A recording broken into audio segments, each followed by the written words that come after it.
दिल्ली विधानसभा चुनाव के लिए कांग्रेस भी जोरदार तैयारियों में जुट चुकी है। पार्टी की केंद्रीय चुनाव समिति की बैठक में उसने दिल्ली विधानसभा चुनाव को लेकर 21 उम्मीदवारों के नाम पर मुहर लगा दी है। नई दिल्ली सीट से आम आदमी पार्टी के मुखिया अरविंद केजरीवाल के खिलाफ संदीप दीक्षित को टिकट दिया और मैदान में उतारा गया। हालांकि आम आदमी पार्टी ने अब तक केजरीवाल के नाम की घोषणा नहीं की है। कांग्रेस की केंद्रीय चुनाव समिति की बैठक के बाद ये लिस्ट जारी की गई। इसमें पूर्व कांग्रेस अध्यक्ष राहुल गांधी, अंबिका सोनी, सलमान खुर्शीद, टीएस सिंह देव और मधुसूदन मिस्त्री मौजूद थे। दिल्ली में फरवरी के पहले या दूसरे हफ्ते में चुनाव हो सकते हैं। आपको बता दें 70 सीट वाली दिल्ली विधानसभा का मौजूदा कार्यकाल 23 फरवरी 2025 को खत्म हो रहा है। वहीं 2020 में हुए चुनाव में आम आदमी पार्टी ने 62 और 2015 में 67 सीटों पर जीत हासिल की थी।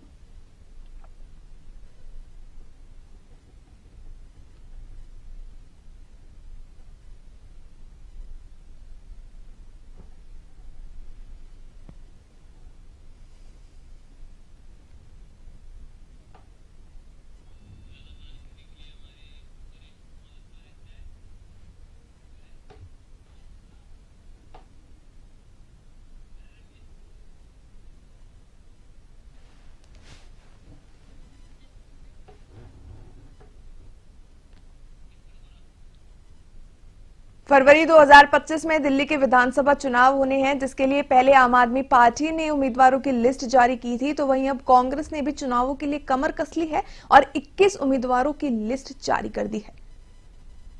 फरवरी के पहले या दूसरे हफ्ते में दिल्ली में विधानसभा चुनाव होने हैं, जिसको लेकर तमाम पार्टियां एक्शन में नजर आ रही है। पहले आम आदमी पार्टी और अब कांग्रेस दोनों ने ही उम्मीदवारों की अपनी सूची जारी कर दी है। कांग्रेस ने सूची जारी करते हुए 21 उम्मीदवारों के नामों की घोषणा की है।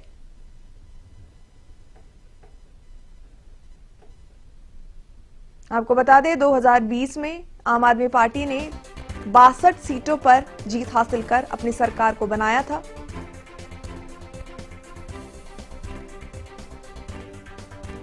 वहीं एक बार फिर 2025 में आम आदमी पार्टी पूरी कमर कस के जीत की तैयारी कर रही है।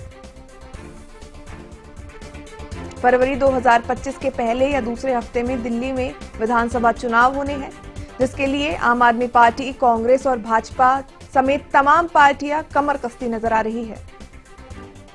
पहले आम आदमी पार्टी और अब कांग्रेस ने उम्मीदवारों की लिस्ट जारी कर दी है। आपको बता दें कांग्रेस की इस लिस्ट में 21 उम्मीदवारों के नाम की घोषणा की गई है।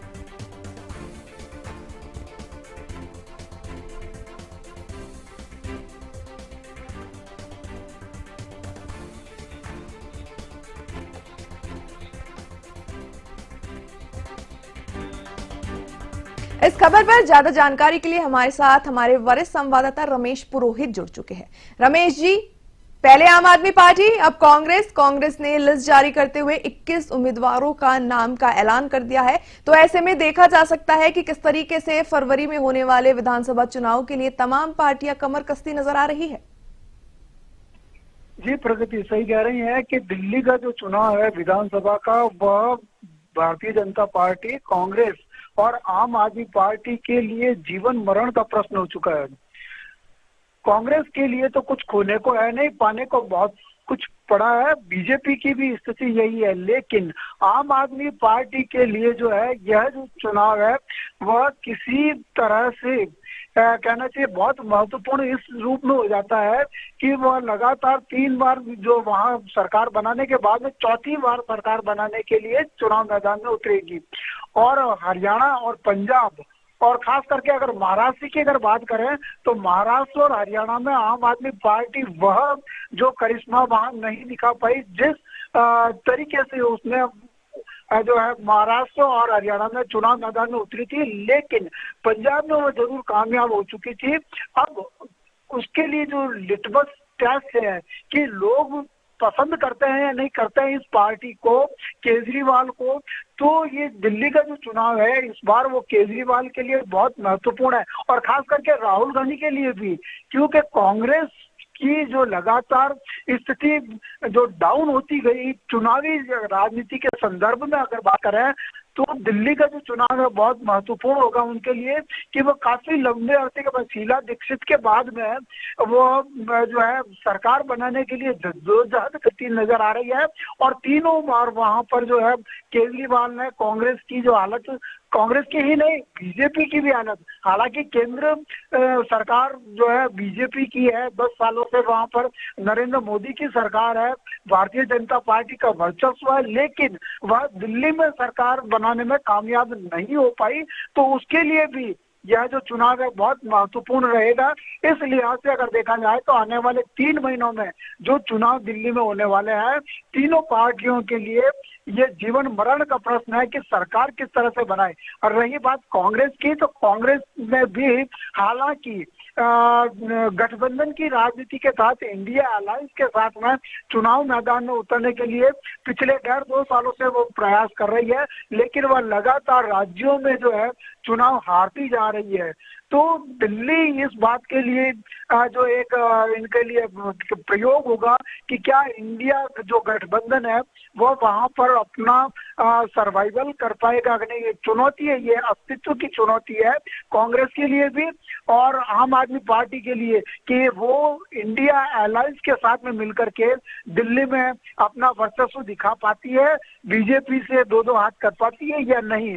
तो कांग्रेस भी जो है चुनाव मैदान में पूरी ताकत के साथ में उतरने को तैयार हो चुकी है। हालांकि वो पहले गठबंधन की राजनीति के साथ आम आदमी पार्टी के साथ संभावनाएं ऐसी दिख रही थी कि वह आम आदमी पार्टी के साथ में अपना जो है चुनावी क्या कहने जो समझौता करके मैदान में उतरेगी, लेकिन आम आदमी पार्टी के केजरीवाल ने पिछले दिनों इस तरह का स्पष्ट रूप से ये घोषणा कर दी या ऐलान कर दिया कि आम आदमी पार्टी वहां पर अकेले अपने दम पर चुनाव लड़ेगी। तो कांग्रेस के लिए अब कुछ बचा नहीं है कि वह समझौता करके या गठबंधन करके, हालांकि चुनावी राजनीति में सब कुछ संभव है। कभी कभी ऐसा भी होता है कि वो दोस्ताना जो लड़ाई की एक नया फ्रेज आता है चुनावी मैदान में कि दोस्ताना जो है संघर्ष होगा, तो वो दोस्ताना संघर्ष कितना कामयाब होगा यह तो आने वाला वक्त बताएगा, दिल्ली की जनता बताएगी। लेकिन कांग्रेस ने जो अपनी जो तैयारी के साथ में 21 सीटों पर जो ऐलान नामों का किया है और खास करके कि संदीप दीक्षित जो शीला दीक्षित के पुत्र हैं वो केजरीवाल के सामने चुनाव लड़ेंगे। हालांकि केजरीवाल ने अपनी सीट का ऐलान नहीं किया है, लेकिन जो चुनावी जो जो जो संघर्ष होगा वो दिलचस्प होगा कांग्रेस के लिए भी, आम आदमी पार्टी के लिए भी और भारतीय जनता पार्टी के लिए। भारतीय जनता पार्टी अभी दूर से इस चीज को देख रही है, हालांकि वह अंदर ही अंदर चुनावी तैयारियां कर रही है, लेकिन अभी कांग्रेस और जो आम आदमी पार्टी है उन्होंने 3 महीने पहले ही अपने जो है उम्मीदवारों का ऐलान करके इस बात का संकेत दे दिया कि यह चुनाव किसी की राजनीतिक दल के लिए इतना आसान नहीं होगा। हालांकि त्रिकोणात्मक संघर्ष अगर होता है तो ऐसा माना जाता है कि बहुकोणीय संघर्ष में भारतीय जनता पार्टी जो है सक्सेस होती है, विजयी होती है। तो आने वाले दिनों में जो जो चुनाव नजदीक आएंगे, तीनों पार्टियों की रणनीति कैसी होगी, राजनीति कैसी होगी और चुनावी समीकरण कैसे होंगे, यह परिणाम के ऊपर निर्भर करेगा। लिहाजा हालांकि कांग्रेस ने जो है अपना कैंडिडेट्स की घोषणा की है और आम आदमी पार्टी ने भी 2 लिस्टें जारी कर दी। प्रगति 2 लिस्टें उन्होंने, एक तो पहली लिस्ट में उन्होंने 11 उम्मीदवारों का नामों का ऐलान किया था आम आदमी पार्टी केजरीवाल की जो पार्टी ने, और दूसरी लिस्ट में उन्होंने 20 जो है कैंडिडेट्स का ऐलान किया। तो इस तरह से 31 कैंडिडेट्स जो है 70 सीटों में से उन्होंने अपने लगभग आधे जो है सीटों पर अपने उम्मीदवारों की घोषणा की है। कांग्रेस भी अब 21 उम्मीदवारों की घोषणा के साथ में एक कड़ी टक्कर देने के लिए आम आदमी पार्टी को, क्योंकि आम आदमी महाराष्ट्र का अगर चुनाव की अगर बात करते हैं तो महाराष्ट्र के चुनाव में कांग्रेस को उम्मीद थी कि वो वहां पर भारतीय जनता पार्टी को एक अच्छा टक्कर देने के साथ साथ वो करेगी, लेकिन वो समीकरण वहां पर फेल हो गया। तो उसका शायद जो है बदला लेने के लिए, आम आदमी पार्टी को रोकने के लिए उन्होंने जो है अपनी तैयारी को बहुत मजबूती की है और 21 उम्मीदवारों के ऐलान के साथ में उसने अपने तेवर भी दिखा दिए कि दिल्ली इतना आसान नहीं होगा। कहते भी हैं कि केंद्र की राजनीति में अगर आपको वर्चस्व बनाना है तो दिल्ली जाना पड़ेगा। दिल्ली दूर नहीं है। अब किसके लिए दूर होगी, किसके लिए पास होगी, यह तो आने वाला जो परिणाम है और समय बताएगा कि दिल्ली में सरकार कौन बनाने वाला। लेकिन तीनों ही पार्टियां जो है अपनी पूरी ताकत के साथ में इस बार चुनाव मैदान में होगी और चुनाव बहुत दिलचस्प होगा। कारण यह है कि आम आदमी पार्टी को अगर रोकना है तो वो कैसे रोका जाएगा, कांग्रेस किस तरह से अपनी तैयारियां कर रही है, ये भी एक बहुत बड़ा सवाल होगा इन लोगों के लिए। लेकिन हाँ, इतना जरूर है कि सीटों की ऐलान के साथ में उसने अपने जो तेवर है वो जरूर दिखा दिए। आम आदमी पार्टी के साथ में जो संघर्ष होगा वो आमने सामने की टक्कर में अब कौन कितना मजबूत होगा या लोग वहां के किस पार्टी को जो है अपना समर्थन देंगे, ये देखने वाली बात होगी। जी प्रगति, जैसे हमने देखा है कि आम आदमी पार्टी की जो सत्ता है वो कहीं ना कहीं बढ़ती नजर आती है हर बार जब दिल्ली में विधानसभा चुनाव होते हैं। ऐसे में समीकरण ये भी देखा जा सकता है कि आम आदमी पार्टी के पास में मुख्यमंत्री का चेहरा है, चाहे वो अरविंद केजरीवाल का दिखा जाए या फिर अब आतिशी को हम एक मुख्यमंत्री के रूप में देख पा रहे हैं। लेकिन वहीं अब भाजपा और कांग्रेस की बात करें तो विडंबना यह है कि ना तो भाजपा के पास में कोई ठोस नेता, ऐसा नेता की छवि है जो मुख्यमंत्री के चेहरे पे देखी जा सकती है, ना ही कांग्रेस के पास सीएम फेस है। तो कहीं ना कहीं ये समीकरण जो है दिल्ली के चुनाव में अहम साबित हो जाता है। चुनाव मैदान में जब कोई भी पार्टी उतरती है तो वो अपना एक फेस जो है वो रखती है सामने कि हमारा ये नेता होगा। हालांकि बीजेपी में ये परंपरा नहीं रही है। आपने कई चुनाव विधानसभाओं के देखे होंगे जिनमें कि एक नया जो है नाम उभर करके सामने है और कई बार ऐसा हुआ कि चौंकाने वाला नाम होता है जिसके ऊपर राजनीतिक पंडित भी जो है मानते नहीं है कि ये जो आदमी सीएम बन सकता है। अब जैसा कि राजस्थान का भी अगर उदाहरण लें तो भजनलाल के नाम के ऊपर किसी को भी जो है नहीं हुआ कि यह व्यक्ति राजस्थान का मुख्यमंत्री बन सकता है। लेकिन पीछे की पंक्ति में बैठा हुआ व्यक्ति अगर ड्राइवर सीट पर आकर के बैठ जाता है तो ये भारतीय जनता पार्टी ने हरियाणा भी करके देखा, महाराष्ट्र में भी करके देखा और आपके दूसरे राज्यों में भी करके देखा है। तो भारतीय जनता पार्टी के लिए व्यक्ति महत्वपूर्ण नहीं होता, पार्टी महत्वपूर्ण होती है और पार्टी ही चुनाव मैदान में उतरती है। और सीएम कौन बनेगा यह आलाकमान तय करता है। तो जिस नाम के ऊपर वो मुहर लगाते हैं वह व्यक्ति मुख्यमंत्री बनता है। रही बात कांग्रेस की, तो कांग्रेस भी पिछले लंबे अरसे से सत्ता से बाहर है। वहां पर स्थानीय स्तर पर अगर देखा जाए तो ऐसा कोई नेता नहीं है, ऐसा कोई लीडर नहीं है जो कि पार्टी का फेस बन करके चुनाव मैदान में उतरे और उसके नाम पे वोट मांगा जाए। तो दोनों पार्टियों की स्थितियां अलग है। रही बात केजरीवाल की, तो केजरीवाल चूंकि अब न्यायालय की अदालतों के जो है चक्कर काट रहे हैं पिछले लंबे अरसे से, मतलब 2.5-3 साल से वो जो है इस तरह की उनके आरोप प्रत्यारोप बहुत लगे हैं। तो एक उनकी के ऊपर भी एक कंसेंसस होना, नाम होना, स्वीकार्यता होना, ये भी कहीं कहीं लगता है कि लोग अब वो जो करिश्मा जो अन्ना आंदोलन के बाद में केजरीवाल उभर करके आए थे भारतीय राजनीति में, वो करिश्माई जो चेहरा मुहरा है वह कहीं न कहीं धूमिल होता जा रहा है। जिन तरह के उनके ऊपर आरोप लगे हैं, चाहे वह जो है भ्रष्टाचार के आरोप लगे हो या कई और आरोप लगे हो, तो उन आरोपों के मद्देनजर अगर देखा जाए तो उनका जो चेहरा भी कहीं न कहीं धुंधला नजर आ रहा है। तो इस बार का जो चुनाव, मैं बार बार कह रहा हूं कि बहुत दिलचस्प होने वाला है। कौन अब आतिशी के जो बारे में अगर आपने बात कही थी तो आतिशी भी एक एक्सीडेंटल सीएम के रूप में सामने आई थी। वह अचानक ही एक नए नाम के रूप में सामने आई और वो करिश्मा नहीं है जिसके नाम पर वोट पड़ सकता है। वो ऐसा व्यक्तित्व उनका नहीं है कि वह दिल्ली का चुनाव आम आदमी पार्टी को जिता सके। तो ले दे करके अगर केजरीवाल के नाम से अगर वो चुनाव मैदान में उतरते हैं तो संभावनाएं बहुत कम नजर आती है कि वह इस बार जो पिछली 3 बार जो करिश्मा उन्होंने अपने नाम के ऊपर दिखा रखा था, वह संभावनाएं बहुत दूर दूर तक भी नजर नहीं आती। तो इस बार का जो चुनाव है, बगैर किसी नेता के तीनों राजनीतिक पार्टियां चुनाव मैदान में उतरेगी और कैंडिडेट किस नाम से अगर वोट मांगा जाएगा कि कोई जमाने में भारतीय जनता पार्टी के पास में भी बहुत ऐसे लीडर्स थे, जैसे कि मदन लाल खुराना हुआ, या आपके वो जो क्या नाम से वो जो महिला थी सुषमा स्वराज हुई, तो उनके नाम से वोट उस जमाने में पड़े थे। लेकिन अब वो इस तरह के नेता नहीं है कि वोट जो है या लोगों को अपने करिश्मे से, अपने व्यक्तित्व से प्रभावित कर सके। हाँ, केजरीवाल बीच में आ गए थे, तो केजरीवाल ने अन्ना आंदोलन के बाद में एक अपना जो करिश्मा है वो लोगों पर छाप छोड़ी और वो जीत गए।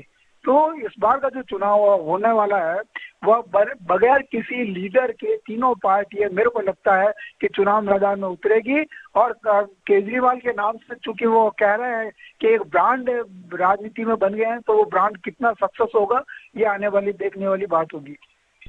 सवाल लेना चाहूंगी रमेश जी आपसे। अभी आपने जिक्र किया आतिशी एक्सीडेंटल चीफ मिनिस्टर बनी है, तो आम आदमी पार्टी का आतिशी को मुख्यमंत्री बनाने के बाद में जो वोट परसेंटेज है, जो वोट शेयर है, वो घटेगा आने वाले विधानसभा चुनाव में या बढ़ता नजर आएगा? आतिशी के बारे में ऐसा है कि वो उसका जो राजनीति में प्रभाव होना चाहिए, अपने कार्यशैली से, अपने व्यवहार से, अपने व्यक्तित्व से, वो लगता है कि बहुत कम असर उनका पड़ेगा। आतिशी ऐसी लीडर नहीं है कि वह खुद भी जीते और के भी जिता के लाए। कई ऐसे लीडर्स होते हैं जो कई कैंडिडेट्स को जीता कर रखने की कुव्वत, जैसे राजस्थान में अगर अशोक गहलोत है, तो अशोक गहलोत में वो कुव्वत है कि वह 10, 20, 50 कैंडिडेट्स को जीता कर लाने की क्षमता रखते हैं। राजनीतिक करिश्मा होता है ये एक व्यक्तित्व होता है। केजरीवाल में था तो उन्होंने दिल्ली की सारी सीटें जीत करके वो आ गए। तो इस तरह से करिश्माई जो नेता जो होता है वह कर लेता है। लेकिन वो कहता है ना कि चांद के ऊपर भी अगर बादल छाने लगते हैं तो वो धुंधला सा नजर आता है, और वो धुंधलापन जो है वो राजनीति में कभी कभी घातक हो जाता है। तो केजरीवाल के अगर करिश्माई नेतृत्व के आधार पर अगर आम आदमी पार्टी इस बार चुनाव मैदान में उतरी, तो ऐसा नहीं लगता कि वह अपना करिश्मा दिखा पाएंगे। आतिशी के बारे में उनके कार्य व्यवहार और उनका व्यक्तित्व इतना नहीं है कि वह और कैंडिडेट्स को जिता कर लाने की क्षमता रखते हो। तो आम आदमी पार्टी का और अगर त्रिकोणात्मक अगर संघर्ष होता है तो फिर जीतने की जो संभावना है, क्योंकि पिछली बार जो 2-3 जो चुनाव जीते हैं तो उसमें कांग्रेस कहीं पे भी नहीं रही। तो डायरेक्ट जो फाइट थी वो बीजेपी और आम आदमी पार्टी के बीच में रही है। तो इस बार कांग्रेस अगर पूरी ताकत के साथ में अगर चुनाव मैदान में उतरती है तो त्रिकोणात्मक संघर्ष में भारतीय जनता पार्टी को एक जो एडवांटेज मिलने की जो स्थिति होती है वो संभावनाएं ज्यादा दिखाई देती है इसमें। रमेश जी, आपने एकदम सही कहा कि कांग्रेस और भाजपा के पास में खोने के लिए कुछ नहीं है, लेकिन पाने के लिए बहुत कुछ है। तमाम जानकारियां साझा करने के लिए बहुत बहुत धन्यवाद आपका।